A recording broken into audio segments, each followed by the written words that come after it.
Здравейте! Това съм аз, Стойно, виртуалната инкарнация на Мартин Стойнов, която ще ви напътства в овладяването на тънкостите на българския език през новия учебен срок. Днес, заедно с вас ще навлезем в дебрите на една изключително важна тема – езиковата култура. В рамките на няколко учебни часа ще затвърдим изученото в предходните години. Имайте предвид, че усъвършенстването на езиковата култура изисква и много самостоятелни упражнения извън училище. Първият ни урок в рамките на този курс е върху темата граматична норма. Граматиката е дял от науката за езика, който изучава думите и техните различни форми, както и начините, чрез които те се свързват в изречение и текст. С течение на времето са се установили редица правила, по които се образуват и използват тези форми.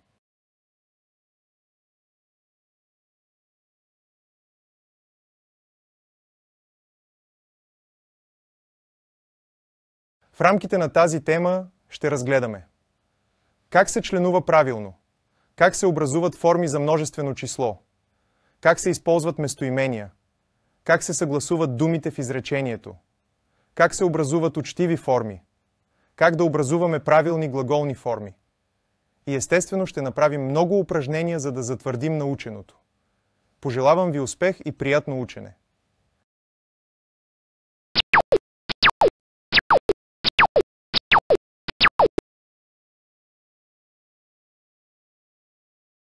В български език има една особена морфема, която е белег за определеност и познатост. Това е определителният член. Ако в други езици, като немски и английски, например, определителният член е отделна дума, то в българския той прилича на окончание, защото се пише с лято с основата на думата. Определителният член произхожда от старобългарските показателни местоимения – т, та, то. Освен като показател за определеност, определителният член съдържа информация за рода, числото, а при мъжки род и за падежа на името. За да членуваме съществителни имена, използваме следните морфеми. За женски род – та, пролет – пролета. За среден род – то, мор, морето.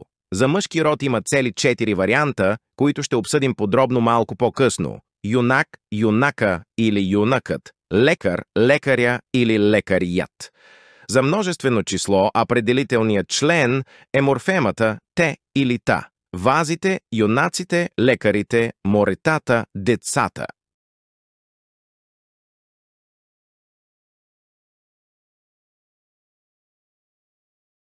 От гледна точка на езиковата норма, най-големи трудности се срещат при членуване на имена и местоимения от мъжки род. Това се дължи на факта, че при имената от мъжки род са налице остатъци от старите падежни форми. С други думи казано, дали ще членуваме с пълен или кратък член, зависи от това каква служба изпълнява името от мъжки род в изречението. Ако името изпълнява функцията на подлог или определение към подлога, членуваме с пълен член, в противен случай определителният член е кратък. За да стане по-ясно, нека разгледаме няколко примера.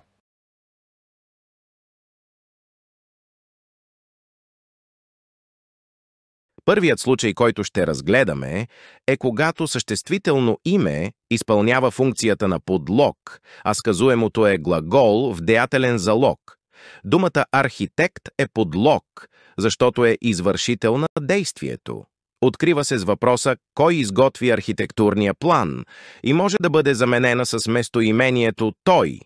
Думата архитектурния е определение към прякото допълнение. Ето защо ще я членуваме с кратък член. Архитектурният план е разширено пряко допълнение, защото се открива с въпроса какво начерта архитектът. Начерта него. Архитектурният план. Думата строител е подлог. Открива се с въпроса кой построи къщата. Той. Ето защо ще я членуваме с пълен член. Трябва да се внимава, когато в изречението е използван страдателен залог. Тогава подлогът не извършва действието, а то пада върху него. Въпреки това остава в сила възможността да бъде заменен с местоимението той. Българският език позволява по-свободен словоред. Ето защо, за разлика от други езици, на първа позиция в изречението може да се появи и друга част на изречението, например допълнение. Подлогът пък може да е в края на изречението или въобще да не е граматически изразен. Подобен случай имаме с настоящото изречение. Човека е пряко допълнение. Кого видях днес? Човека.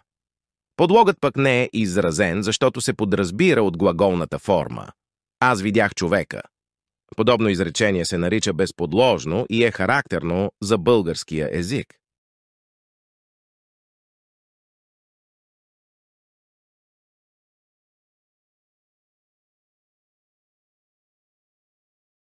Освен съществителни имена с пълен или кратък член се членуват още прилагателни имена, притежателни местоимения, причастия, с изключение на деепричастието, числителни имена. Правилото е, че ако те изпълняват функцията на определение към подлога, се членуват с пълен член. В останалите случаи пишем кратък член. Ето и няколко примера.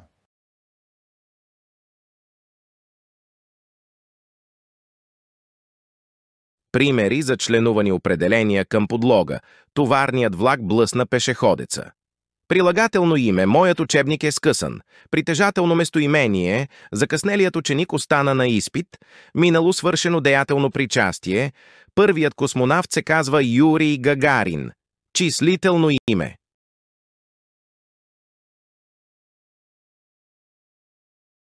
С пълен член се членува още и именната част от съставно именно сказуемо. Да припомним, че съставното именно сказуемо се състои от спомагателния глагол съм и име. В ролята на спомагателен глагол могат да влязат и следните глаголи: бъда, оказвам се, изглеждам, ставам, казвам се, наричам се, представлявам.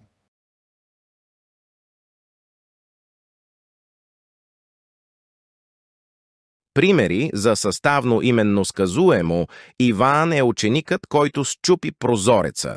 В посоченото изречение Иван е подлог, а е ученикът е сказуемо. Въпреки че не е подлог, ученикът се членува с пълен член, защото е именна част, която пояснява подлога. Иван се оказа грешникът, който счупи прозореца. Иван е първият, който си призна. Иван стана първият изключен ученик от нашето училище.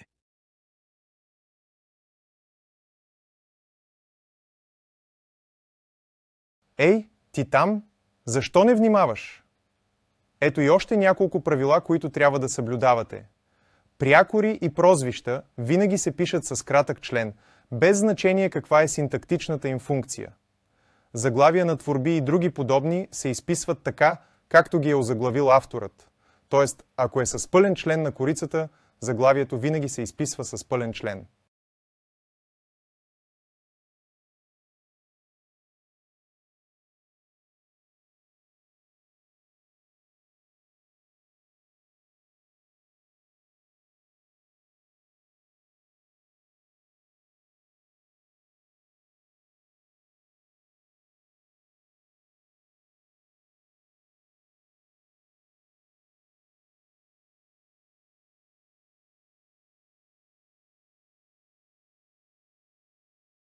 В български език има два варианта за определителен член на имена от мъжки род: а, ич, ът или я, ят. С ят, я се членуват всички съществителни имена, завършващи на ичър, рай, раят. Съществителни имена, завършващи на ар, яр и тел, означаващи хора: лекар, лекарят. Следните 10 съществителни имена: път, ден, сън, кон, огън, цар, крал, нокът, лакът, зет. Всички прилагателни имена от мер ец че. Красив, красивият. Пълните форми на местоименията в мер ец че. Свой, своят. Всички числителни имена в мер ец че. Пръв, първият. Причастията в мер ец че. Живял, живелият.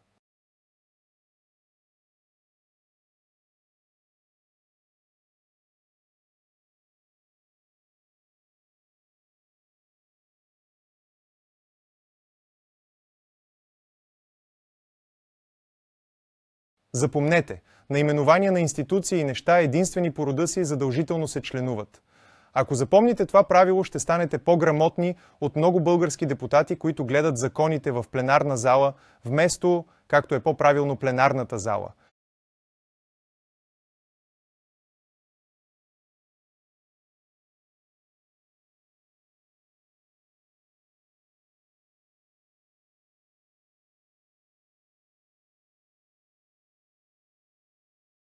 При писането на съществителните от женски род не се срещат особени проблеми. Въпреки това си заслужава да внимаваме при следните случаи. Първа, когато нечленуваната форма завършва на «те». Тогава се пише двойно «те» – пролет, пролетта. Втора, когато нечленуваната форма завършва на «с» или друг съгласен. Тогава се пише само едно «те», това от определителния член – живопис, живописта.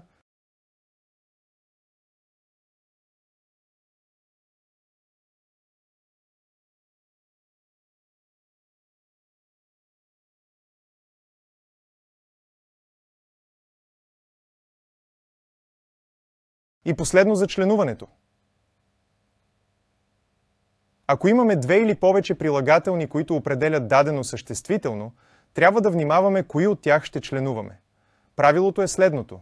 Ако прилагателните определят едно и също нещо, се членува само първата дума.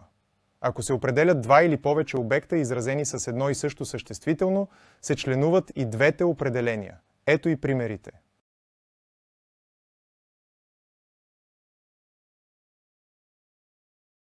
Да разгледаме следните примери. Наблюдавайте северния и южния склон на възвишението. В примера става въпрос за два различни склона, северния и южния. Ето защо ще членуваме и двете определения. Друг пример. За пореден път протегна ръка към топлата и вкусна баница. Очевидно става въпрос за една и съща баница, характеризирана с две определения – топла и вкусна. В подобен случай членуваме само първото определение.